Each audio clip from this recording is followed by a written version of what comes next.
নমস্কার বন্ধুরা, কেমন আছেন? আমি ভালো আছি, আশা করি আপনারাও ভালো আছেন। সাথী মণ্ডলের ডেইলি ব্লগ ভিডিওর পক্ষ থেকে আপনাদের সকলকে জানাই স্বাগত।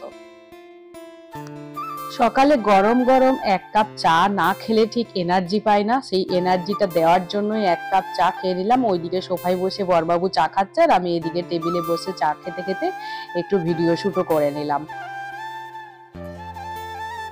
বন্ধুরা, খুব গরম পড়েছে। আজকে সেরকম কিছু রান্না করব না, স্নান করা হয়ে গেছে, পুজোর বাবা দেবে, আমি দেবো না। তো আজকে দুপুরে রান্না শুধু ডাল, আলু মাখা, ভাত আর গরম গরম অমলেট, তিনজনের তিনটা করে নেব। তো অহনাকে স্কুলে দিয়ে এসেছে ওর বাবা, আমি আনতে যাব। তো ওর কিছু প্রয়োজনীয় জামা কাপড়, মানে গরমে পরার হালকা জামা কাপড় অহনার একদম নেই, তো সেগুলো নেব। ওর বাবা যেহেতু আছে, ওই হালকা রান্না করে ভাবছি চলে যায় একবার, ওর কয়েকটা জামা কাপড় নিয়ে আসি, তারপর এসে ওর বাবাকে খেতে দেবো, তারপর আবার মেয়েকে আনতে যাব। তো আজকে বিশেষ কিছু রান্না হচ্ছে না, ভাত আলু সেদ্ধ হয়ে গেছে, এরপরে ডালটা হবে। ডালটা হয়ে গেছে, ফুটছে, এই যে দেখুন ডালও হয়ে গেছে, এইদিকে ভাতও নামিয়ে দিয়েছি, আর অমলেট করে নেবো, আর আলু মাখাটা গরম গরম করে নেবো। দাঁড়ান, গ্যাসটা অফ করে দিই একটু। তো বন্ধুরা, ভিডিও কেমন লাগছে অবশ্যই কমেন্ট করে জানাবেন। গরমে বাইরে কোথাও যেতে পারছি না, ঘরের মধ্যে থেকেই ভিডিও বানাচ্ছি, আর দেখতে থাকুন ভিডিও, আশা করি আপনাদের ভালো লাগবে। এদিকে আমি বন্ধুরা রেডি হয়ে পড়েছি, হালকা একটু সাজুগুজু করে। সাজুগুজু সেরকম কিছু না, বাইরে তো প্রচন্ড রোদের জোর, তাই সেই জন্য আর কি সানস্ক্রিন একটু মেখে নিলাম। আর দেখুন ভূতের মতো বেরিয়ে পড়েছি, পুরো মুখ ঢাকা, আর ভুলে গেছি সানগ্লাসটি পরতে। সানগ্লাস না পরলে আমার খুব অসুবিধা হয়, চোখ করকর করে। এই সংসারের বড় জ্বালা বন্ধুরা, বিশেষ করে নারীদের, মেয়েদের খুব জ্বালা। যে সংসারে মেয়েরা পুরোটা এনগেজড হয়ে থাকে না, মানে পুরোটা সংসার দেখভাল করা, এই সকাল থেকে রাত পর্যন্ত কাজকর্মগুলো, কখন কোনটা চাই, কোনটা দরকার, কোনটা শেষ হয়ে গেছে বলা, প্লাস নিয়ে আসা বাজার থেকে, এইসব করে একদম নাজেহাল অবস্থা।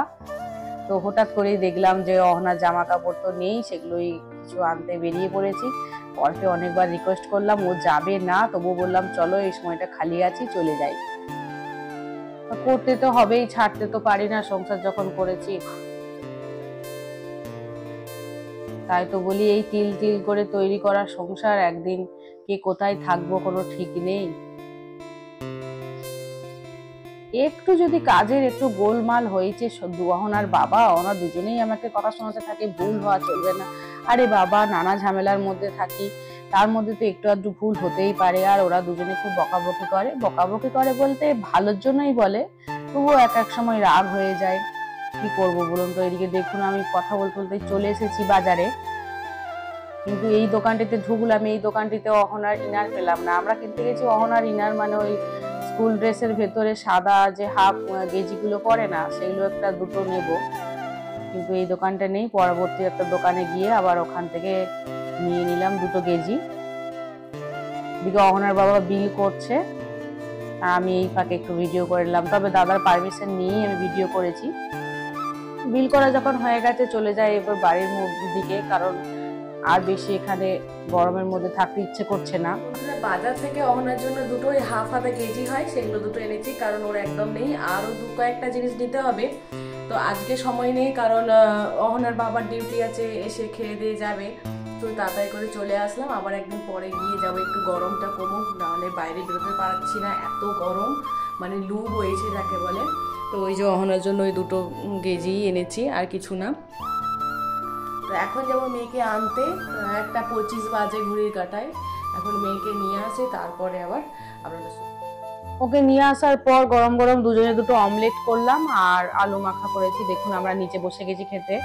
আর কালকের এঁচড় করেছিলাম, সেই এঁচড়টাও একটু রয়েছিল, অহনা খুব ভালোবাসে, ওর জন্যই 2 পিস রেখে দিয়েছিলাম। এদিকে দেখুন বন্ধুরা, সন্ধ্যা হয়ে গেছে, সন্ধ্যার সময় আবার মেয়েকে কিছু তো একটা টিফিন দিতে হবে। তো ভাবলাম কি দেবো, তো এক প্যাকেট ওই ছোট ম্যাগিগুলো হয় না, ওটা ছিল, ওটা ওকে একটু করে দিলাম। ওর কম হয়ে যাবে, কিন্তু আমি বললাম এটা একটু খেয়ে নাও, তাড়াতাড়ি করে ভাত করে দেবো, খেয়ে নেবে। তো তাই বলাতেই রাজি হয়ে গেল। এমনিতে খুব ম্যাগি খুব খেতে ভালোবাসে, ও তো যা দেবে তাই খেয়ে নেবে আর কি, বেশি হলেও খেয়ে নেবে আর কম হলেও খেয়ে নেবে, না করবে না। এখন চিন্তা রাতের আবার কি হবে। দিনের বেলা তো যাই হোক হয়ে গেল অল্প টুকিটাকি, শুধু একটু ডাল বেঁচে আছে আর ভাতটা করা আছে। এবার রাতের কি হবে একটু চিন্তা ভাবনা করে নিয়ে সেটাও একবার ভাবছি করে নেব। না হলে মেয়েকে একটু পড়াতে বসাতে পারবো না, ওর কাছে বসতেও পারবো না। তারপরে তো ভিডিও এডিট করব। ম্যাগিটা খুব তাড়াতাড়ি হয়ে যায়, বিশেষ কিছু লাগে না, অল্প একটু নুন দিয়ে দিয়েছি। আর ওকে শুধু একটু সেদ্ধ করে দিলে খেয়ে না, আর একটু রস রস ও খুব পছন্দ করে, ওই স্যুপটি খাবে। তো তাই সেই জন্য একটু বেশি করে জল দিয়ে দিয়েছি যাতে পেটটা ভরে যায়, কিছুক্ষণ একটু জ্বালানো থেকে কম থাকবে। এদিকে দিয়ে দিয়েছি। আর ওই সিআইডির খুব নেশা হয়েছে, সব সময় টিভিতে সিআইডি দেখছে আর ওই খাবার খাচ্ছে। যাই হোক, আমাকেও তো একটু কিছু খেতে হবে। আমি ভাবলাম কি খাবো, এখন বাড়িতে কিছু নেই। তো আমার বর যখন গ্রামে গিয়েছিল সেখান থেকে কয়েক পিস গোজা এনেছিল আর কি। তো সেই গোজা দেখুন ডাব্বা খালি হয়ে গেছে, 3 পিস মাত্র পড়ে আছে। তো এখন আমার খুব খিদে পাচ্ছে, 2 পিস আমি নিজে খাবো আর 1 পিস ফেলে রাখবো, যদি মেয়ে খাবে। এখন আবার বাটির খোঁজ চালাবো যে বাটি কোথায় আছে। ওখানে তো থালা, গামলার মধ্যে আমি সব বাসনগুলো ধুয়ে ধুয়ে রাখি। টেবিলে একটা কাচের বাটি ছিল, সেটা নিয়ে নিজেকে একটু 2 পিস নিলাম, নিজের পেটটা ভরানোর জন্য আর কি।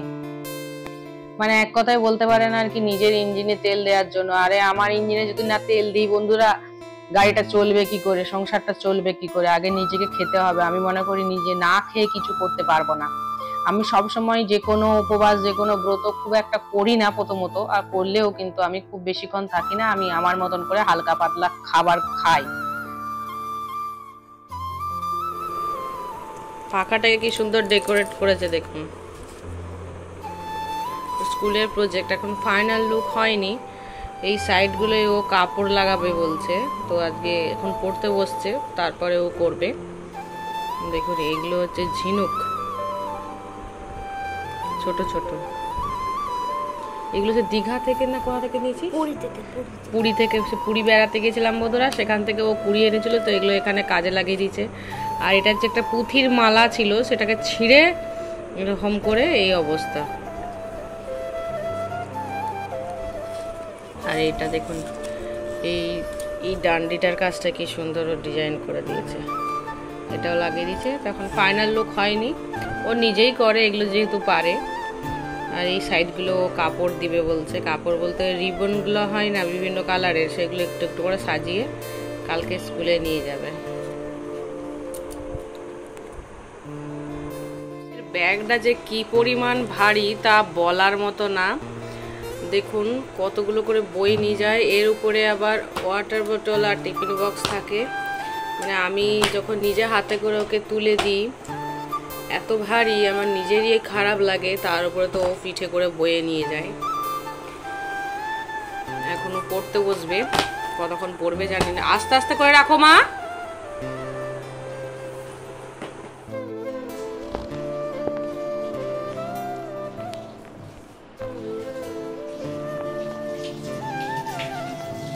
মা কি করছো?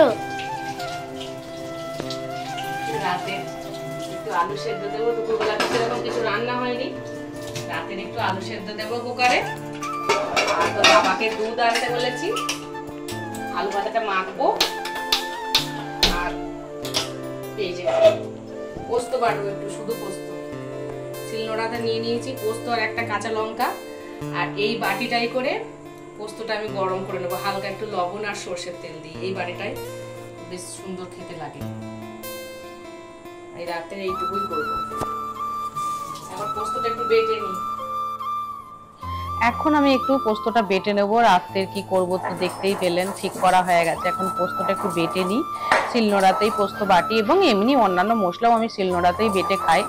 খুব যখন বেশি পরিমাণে মশলা হয় তখন মিক্সিতে করে নিয়ে, অল্প টুকটাক মশলা আমি শিলনোড়াতেই বেশিরভাগ বেটে নিই। এবং বাটা মশলার খেতেও স্বাদটাও তো খুব ভালো লাগে বলুন, সেই জন্য শিলনোড়াটাই। এবং ছোট দেখে একটি কিনেও এনেছি। কেমন বলুন তো বন্ধুরা, বাজার থেকে শিলনোড়াটি কেমন হয়েছে বলবেন।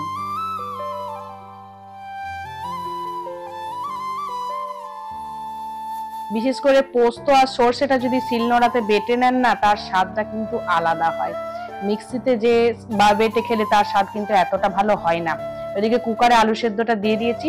আর ফাইনালি আমার পোস্ত বাটা হয়ে গেছে। একটু লবণ আর সর্ষের তেল দিয়ে দেবো, আর যখন খাবো তার মিনিট 5 আগে একটু গরম করে নেব। তো বন্ধুরা আর বেশি কথা বাড়াবো না, ভিডিও কেমন হচ্ছে তা অবশ্যই কমেন্ট করে জানাবেন, ভালো লাগলে লাইক করবেন, সাবস্ক্রাইব করবেন।